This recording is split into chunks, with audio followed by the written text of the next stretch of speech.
If you are familiar with the story of Attack on Titan, you know that after Well Maria was breached and 250,000 people were left without houses, the refugees were forced to mass farming.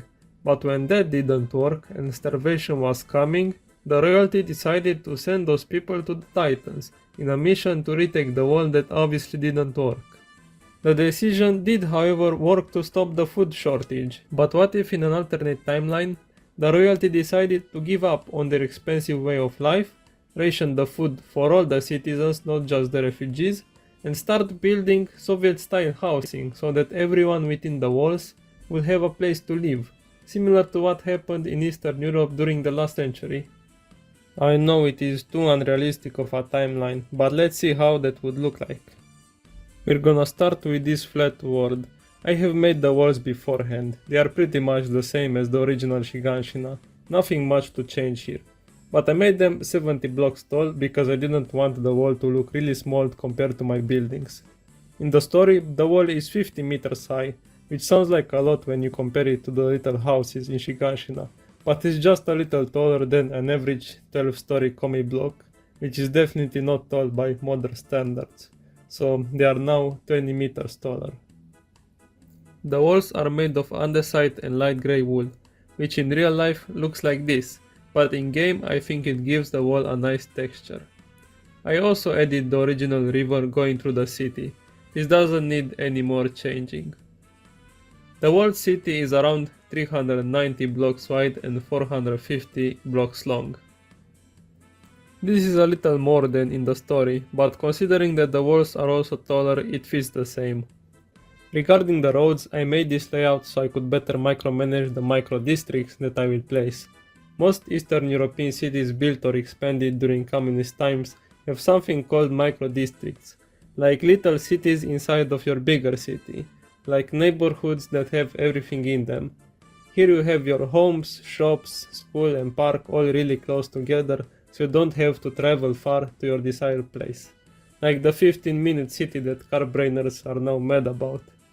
As you can see, there is a long road that connects the outside entrance to the inside entrance. This will be the main road of the city. All the roads have street lights, so you feel safe walking around the city. They are all electric, using energy extracted from those magic stones that they use to power their ODM gear. I will designate a place for the industry, residential, administrative and educational areas, so each part of the world city will feel unique. Well, if that's done with, let's start with the buildings now. For a bit of history in the real world, before mass-produced comic blocks were a thing, most of the population in the east was split into two parts, the burghers who lived in cities and the farmers who lived in the countryside. There were a bunch of other groups, but they were smaller. However, when the communists came to power, a small class became very big and important, the working class, which also encompassed industry workers, and these people had to live in tightly packed cities in order to work. Let's take a walled city from Paradis as an example. As you can see in Shiganshina, there are mostly small houses and a central governing building, similar to how a city used to be before the 20th century. However, if these people are supposed to survive the Titans, their lives will have to change. Things are a little more complicated than this, but in short, when Stalin needed housing for a growing population of city folk, the upper class got the Stalinka, vintage-looking buildings that are quite spacious and beautiful in comparison to what came after. While the poor got something a little uglier, and yes, separation of class exists in real-life communist countries, we are not in a utopia. In the Attack on Titan universe, the royalty, the military police force, and other high-ranking officials like pixies would get to live in Stalinkas, while the rest would have to abandon those medieval German-looking houses to the Titans and move to the barracks. In my Minecraft world, my Stalinka will also function as a government building, replacing the central castle. It is based on the Romanian Casa Scântei, the house of the spark of the communist revolution. It is the tallest and largest building in the walled city, and it can function both as a residency for the ruling class of the city and as an administrative building. As you can see, I also made a recreational area where you can hang out with people in what is the city center, a parking lot for cars when they invent them, or maybe for carriages, and a statue of Harold, because why not? The barracks of the poor would be the second type of building. However, I decided to go one step further, leaving Stalin aside and instead getting into the era of Nikita Khrushchev. During the times of Khrushchev, the barracks of the poor and the prestigious Stalinkas were left as history, and instead the Khrushchevka came to be. A maximum of 5-story apartment building built from concrete panels. Since the Attack on Titan world has a 19th century level of technology, they were probably a little too far off for mass-produced concrete buildings. However, let's just say that they either made them from bricks or they somehow managed to get concrete. I made a bunch of different Khrushchevkas in my Minecraft world, from the Soviet Union, Romania and East Germany. I used a combination of them for my city.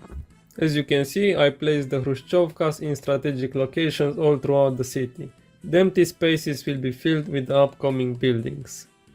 Logically, since the walled cities are not the only safe spots where people can build, there should be way more buildings behind the walls, in the countryside, maybe even cities, but here I'll keep everything inside of the walls so I can make the build cleaner. I have placed 5-story apartment buildings in the city, but this is not enough, we need to get it more crowded. To get them even more crowded, we have to think of a better housing solution than the 5-story Khrushchevka. Here is when Brezhnevkas come into place.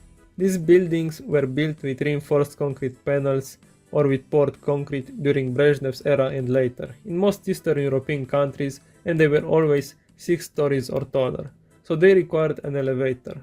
I have no idea if these guys could get their hands on reinforced concrete or working electric elevators, but they have magical propulsion rocks, so maybe Moldova and Isayama can give them magical elevators too. Brezhnevkas are far more diverse than Khrushchevkas. These two right here are 10-story tower Brezhnevkas. They have one stairway and 44 apartments. This one is a little bit different. It's a 10-story Brezhnevka with 2 stairways and 2 elevators. It also has 44 apartments, but because there are 2 stairways, it means that in total there are 88 apartments in this building. Another design right here with 10 stories and 2 stairways and 2 elevators. And then another one here with 12 stories and 1 elevator. And also a special unique building from a Romanian city that I liked. These buildings are equipped with elevator shafts and garbage disposal bore lanes.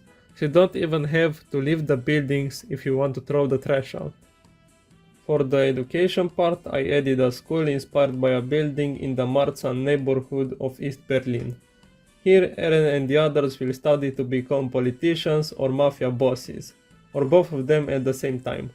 I also added a football field where everyone can play games and forget about the titans beyond the walls. The city will also need some industry. For that, I just disassembled a coal power plant I made and tried to fit some small parts of it in the walled city. And yes, this is getting really crowded.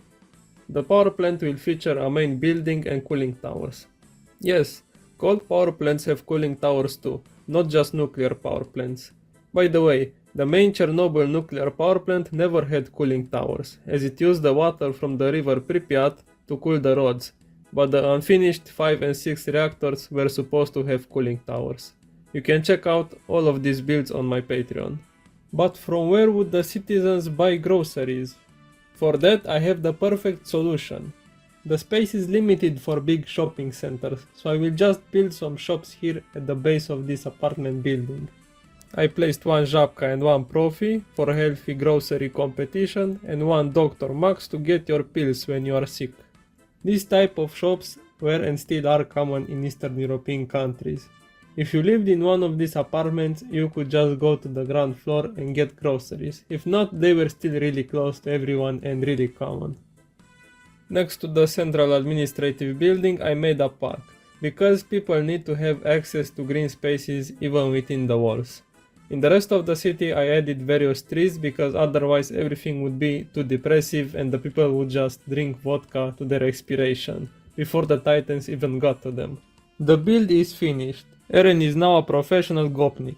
He fights for freedom every day with the competitive drinkers of the city and with the stray dogs. Maybe one day they'll catch him. Mikasa is a factory worker, assembling components 25 hours a day using her superpowers. After a while, she turns into a robot herself and keeps repeating that one word forever. Armin has become a member of the elite. He is sent on international diplomatic missions where he meets Nicolae Ceausescu, the leader of Communist Romania. They quickly become best friends. This is all for now. If you liked the video, share it so more people can see the marvels of Eastern Europe.